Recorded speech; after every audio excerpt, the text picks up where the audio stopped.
سارا اٹھے گا اور پھر وہ گرے گا تو میری ساری سلطنت کو تباہ کر دے گا۔ نجومیوں سے اس نے پوچھ لیا، اس نے کہا کہ ایک بچہ پیدا ہوگا جو تیری سلطنت کو تباہ کرے گا۔ چاہیے تو یہ تھا کہ وہ توبہ کرتا، لیکن اس نے کیا کیا کہ اس نے بچوں کو قتل کرانا شروع کیا۔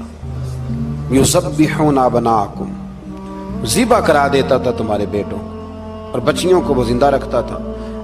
تو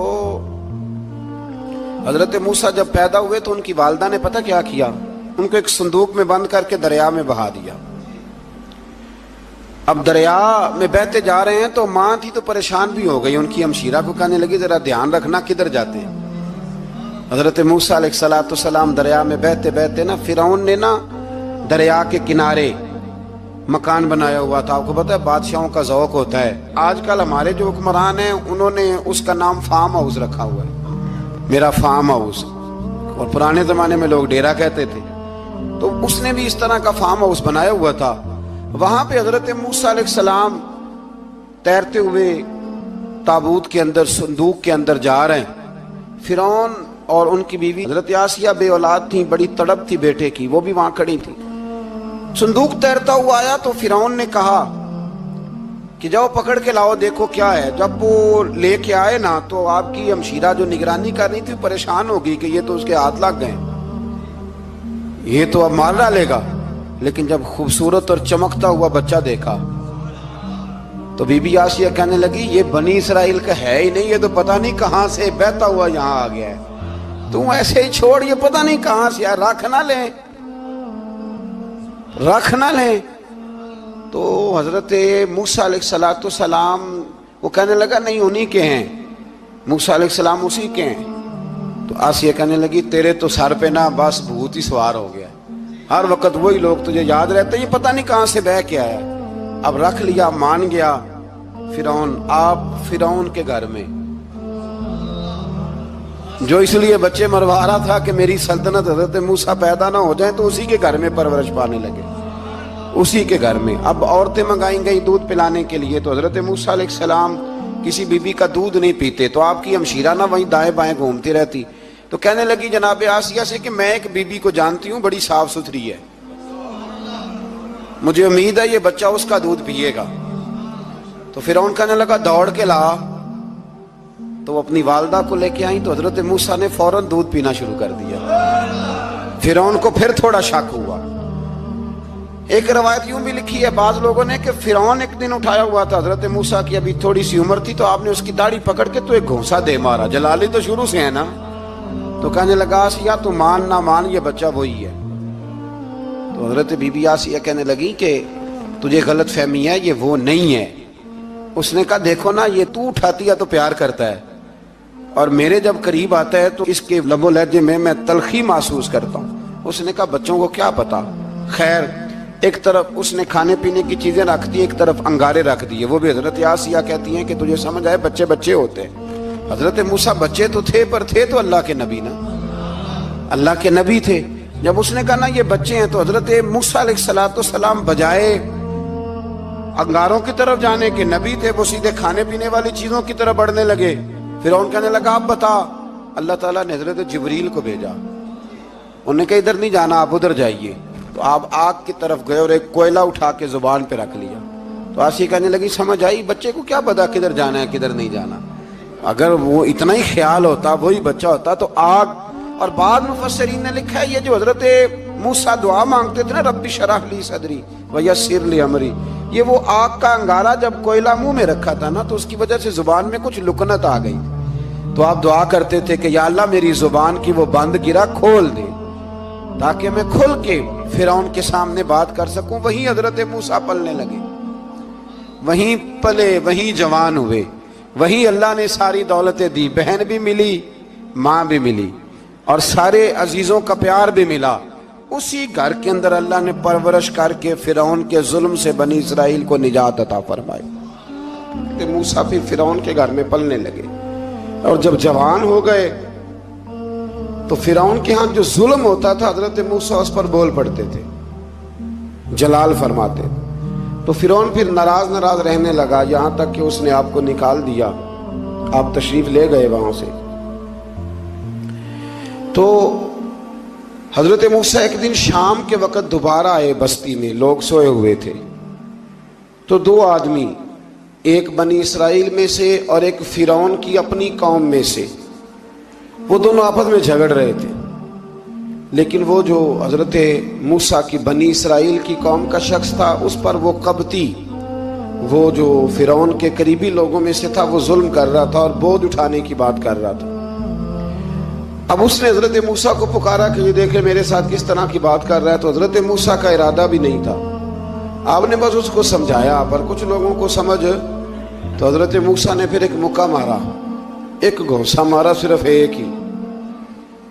یہ کئی تگڑے اور دلیر اس طرح کے بھی ہوتے ہیں کہ گھونسا ایک بھی برداشت نہیں کرتے، وہ ایک مارا، آدمی دھڑام سے زمین پہ گرا اور ماری گیا۔ حضرت موسیٰ کا ارادہ نہیں تھا لیکن وہ مر گیا۔ حضرت موسیٰ علیہ السلام نے اس بات پر اپنے رب سے استغفار بھی فرمائی، قرآن کہتا ہے کہ انہوں نے معافی چاہی کہ اللہ میرا ارادہ نہیں تھا۔ بہرحال اگلے دن نا حضرت موسیٰ دوبارہ آئے، وہ سنا کرتے تھے نا ہم کہ بیوقوف دوست سے عقل مند دشمن بہتر ہوتا ہے، وہ کم از کم دشمنی تو عقل مندی سے کرتا ہے نا، لیکن جو بیوقوف دوست ہو بیوقوفی۔ حضرت موسیٰ دوبارہ آئے تو وہ بنی اسرائیلی اگلے دن کسی اور سے جھگڑا کر رہا تھا، پھر اس نے مدد کے لیے پکارا تو حضرت موسیٰ کہنے لگے مجھے لگتا یہ ہے کہ تیری عادت ہے، تو خود بڑا جھگڑالو ہے، تو نے روز نیا جھگڑا شروع کیا ہوتا ہے۔ حضرت موسیٰ جب اس کی طرف بڑھے نہ ڈانٹنے کے لیے تو اس نے شور کرنا شروع کر دیا، کہنے لگتا ہے جس طرح آپ نے اسے کل قتل کیا تھا مجھے بھی قتل ہی کریں گے۔ یہ انسانوں کا مزاج ہے کہ آپ جب تک کسی کے طبیعت کے مطابق چلیں گے وہ راضی رہتا ہے، اور ذرا آپ اس کی طبیعت سے ہٹتے ہیں تو وہ شور کرتا ہے۔ اس نے کہا جی آپ مجھے بھی لگتا ہے ماریں گے۔ حضرت موسیٰ کلیم اللہ علی نبینا علیہ السلام کے بارے میں جب اس نے شور کیا تو بات پھر فرعون کے دربار تک گئی، وہ تو پہلے ہی بہانہ تلاش کر رہا تھا۔ اس نے کہا ڈھونڈو، پکڑو اور معاذ اللہ شہید کریں گے۔ کسی نے آ کے خبر دی کہ آپ جہاں سے ہجرت کر جائیں، اس لیے کہ آپ کے لیے یہاں حالات درست، اور بھائی یہ چھوڑ دیا کریں بات کہ فلاں آدمی کے حق میں فلاں جگہ حالات کیسے خراب ہوئے، تو نبی کریم علیہ السلام مکہ چھوڑ کے کیوں آئے، حضرت موسیٰ علیہ السلام نے ہجرت کیوں فرمائی۔ یہ ایک ایسی عجیب بحث ہے جس کو لوگ بلا وجہ چھوڑ دیتے، بلا وجہ چھیڑ دیتے ہیں۔ اور بالخصوص ایک خاتون نے ایک دفعہ مجھے پیغام دیا تو میں بڑی اس کی بات سن کے مجھے عجیب لگا، وہ کہنے لگی کہ دوسری جگہ میری شادی ہوئی ہے، مجھے طلاق ہو گئی تھی، تو مجھے ایک تانا روز سننے کو ملتا ہے تو اتنی اچھی ہوتی تو وہاں نہ رہ لیتی۔ تو بھئی یہ کوئی تانے والی بات ہے؟ کوئی ضروری ہے کہ بیوی غلط ہوتی ہے تو طلاق ہوتی ہے؟ اللہ کے محبوب علیہ السلام کی دو صاحبزادیوں کو ابو لہب کے دو بیٹوں نے طلاق بھیج دی تھی، کس کی غلطی تھی؟ تو آپ کیا کہہ سکتے ہیں یہاں کیوں طلاق؟ تو اتنی جلدی بات تھوڑی کر دیں گے آپ، تھوڑی احتیاط فرمائیں بولنے میں۔ تو حضرت موسیٰ علیہ السلام وہاں سے نکلے اور آپ مدین کی طرف چلے گئے۔ مدین وہ علاقہ تھا جہاں فرعون کی حکومت کوئی نہیں تھی۔ حضرت موسیٰ جیسے ہی وہاں پہنچے تو ان کے اندر ایک جذبہ تھا، ظلم ہوتا نہیں دیکھ سکتے تھے۔ جب وہاں پہنچے تو انہوں نے دیکھا لوگ اپنے اپنے جانوروں کو گھاٹ پہ پانی پلا رہے ہیں، اور دو خواتین ہیں وہ بالکل پیچھے کھڑی ہیں۔ تو حضرت موسیٰ کلیم آگے بڑھ کے کہنے لگے تم کیوں نہیں پانی پلاتی؟ تو وہ کہنے لگی ہمارا بھائی کوئی نہیں، باپ ہمارا بوڑھا ہے۔ اللہ اکبر۔ مجبوری یہ ہے، ہم ہیں بھی پردہ دار گھرانے کی، مجبوری ہماری یہ ہے کہ جب تک یہ سارے لوگ پانی پلا نہیں لیں گے اتنی دیر تک ہماری باری نہیں آئے گی۔ تو حضرت موسیٰ کلیم اللہ علیہ السلام فرمانے لگے اچھا یہ بات ہے تو جانور مجھے دو۔ وہ ہو یہ رہا تھا کہ چونکہ مرد پانی پلا رہے تھے تو اور جتنے بھی مرد آتے جاتے تھے وہ گھستے جاتے تھے اور عورتیں بیچاری کھڑی تھیں۔ حضرت موسیٰ جھٹ سے آگے بڑھے، پیچھے ہٹو۔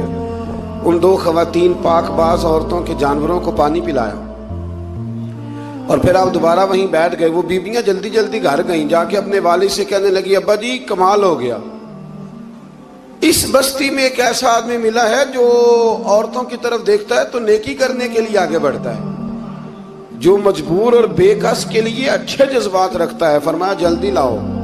کچھ مفسرین اور طرف بھی گئے ہیں لیکن جمہور نے لکھا ہے کہ وہ حضرت شعیب علیہ السلام تھے۔ حضرت